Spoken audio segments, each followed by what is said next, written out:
Good morning, welcome to easy grammar. আজ আমরা একটা ভীষণ সুন্দর ফ্রেজের ব্যবহার শিখব। In the limelight. ফ্রেজটা হচ্ছে ইন দ্য লাইমলাইট, মনোযোগের কেন্দ্রবিন্দুতে থাকা। সে সোশ্যাল মিডিয়াই হোক, জনগণের নজরে থাকা, বা রাজনৈতিক জীবনের খ্যাতির মধ্যগগনে থাকা, সব ক্ষেত্রেই ইন দ্য লাইমলাইট এই ফ্রেজটা ব্যবহার করা যায়। বড় বড় খেলোয়াড়, পলিটিশিয়ান বা ফিল্ম স্টারদের জন্য, গায়কদের জন্য কিন্তু এই ফ্রেজটা হামেশাই ব্যবহার করা হয়। মনোযোগের কেন্দ্রবিন্দুতে থাকা, সবার নজরে থাকা, এমনটা বোঝাতে ইন দ্য লাইমলাইট ফ্রেজটা আমরা ব্যবহার করি। তো চলো বোর্ডে লেখা বাংলা বাক্যগুলো একটু পড়ে নিই। দুর্ঘটনায় অভিনেতার অভিনয় জীবন ব্যাপকভাবে ক্ষতিগ্রস্ত হয়েছে। তাকে নিয়ে কেউ আর ভাবে না, মানে সে আর মানুষের নজরে নেই, সে আর মানুষের মনোযোগের কেন্দ্রবিন্দুতে নেই, কারণ দুর্ঘটনা তাকে শেষ করে দিয়েছে। সে সমাজ মাধ্যমে সবসময় সবার মনোযোগের কেন্দ্রবিন্দুতে থাকতে চায়। এই যে সমাজ মাধ্যম, ফেসবুক, ইনস্টাগ্রাম, এগুলোতে সে কি করে, এমন এমন পোস্ট দেয় যাতে সবাই তাতে রিয়্যাক্ট করে। সে সবসময় জনগণের মনোযোগের কেন্দ্রবিন্দুতে থাকতে চায়।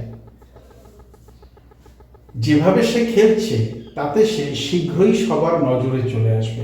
এত ভালো সে খেলছে, এভাবে যদি সে খেলে যায় খুব তাড়াতাড়ি তার উপরে সবার নজর পড়বে, সে সবার মনোযোগের কেন্দ্রবিন্দুতে চলে আসবে।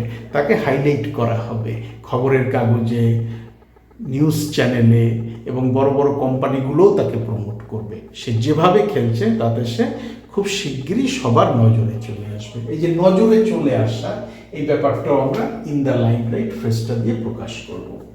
5 বছর ধরে সে মনোযোগের কেন্দ্রবিন্দুতে ছিল।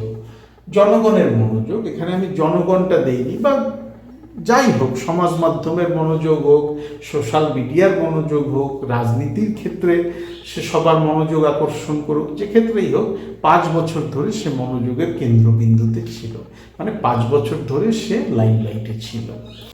তো চলো এবার এই বাংলা বাক্যগুলোকে আমরা ইংরেজিতে বলার চেষ্টা করি, যেখানে আমরা ইন দ্য লাইমলাইট ফ্রেজটা ব্যবহার করব।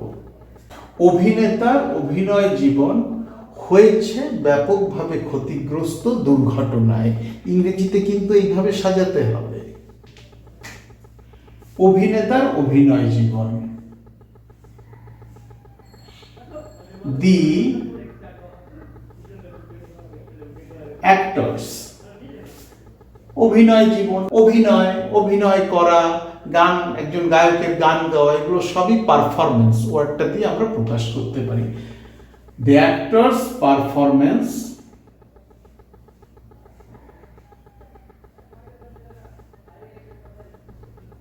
পারফরমেন্সটা হচ্ছে অ্যাবস্ট্রাক্ট নাউন, সিঙ্গুলার নাউন, আমিও না তুমিও না, third person singular noun.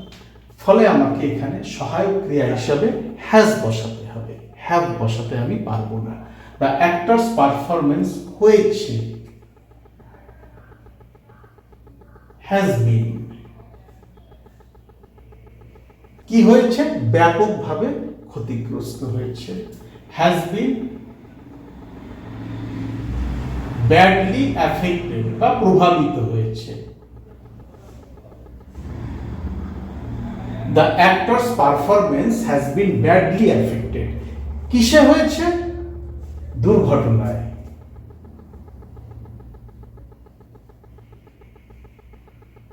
By the accident. The actor's performance has been badly affected by the accident. এইবার আমি এখানে একটা কমা দিয়ে দিলাম। তাকে নিয়ে কেউ আর ভাবে না, সে আর কারো মনোযোগের কেন্দ্রবিন্দুতে নেই, তাকে নিয়ে কেউ আর ভাবে না। He is no longer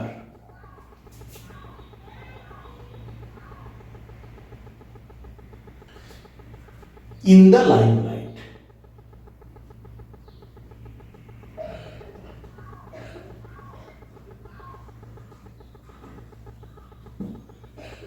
The actor's performance has been badly affected by the accident.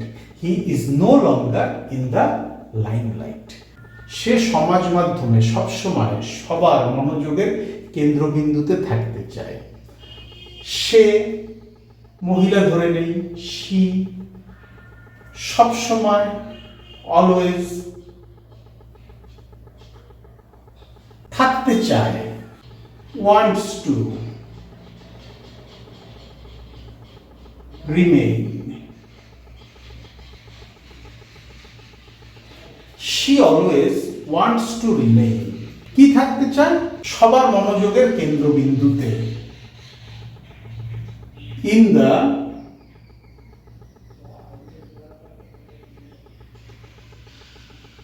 limelight. She always wants to remain in the limelight. কোথায় থাকতে চায়? সমাজ মাধ্যমে, on the social media. She always wants to remain in the limelight on the social media. সে সবসময় সমাজ মাধ্যমে সবার নজরে থাকতে চায় বা সবার আকর্ষণের কেন্দ্রবিন্দুতে থাকতে চায়। যেভাবে সে খেলছে তাতে সে শীঘ্রই সবার নজরে চলে আসবে। যেভাবে সে খেলছে, the way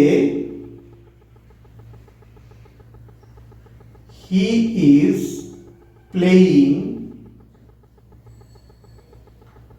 যেভাবে সে খেলছে, the way he is playing, শীঘ্রই, soon, সে সবার নজরে চলে আসবে। He will be in the limelight.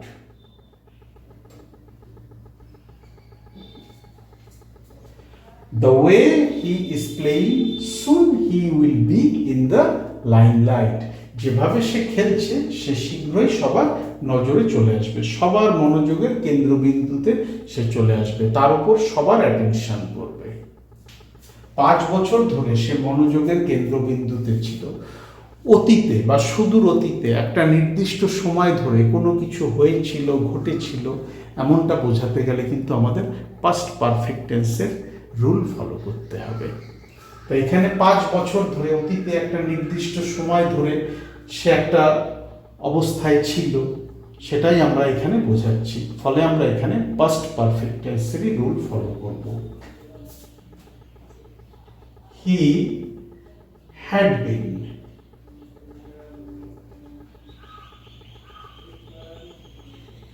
in the limelight.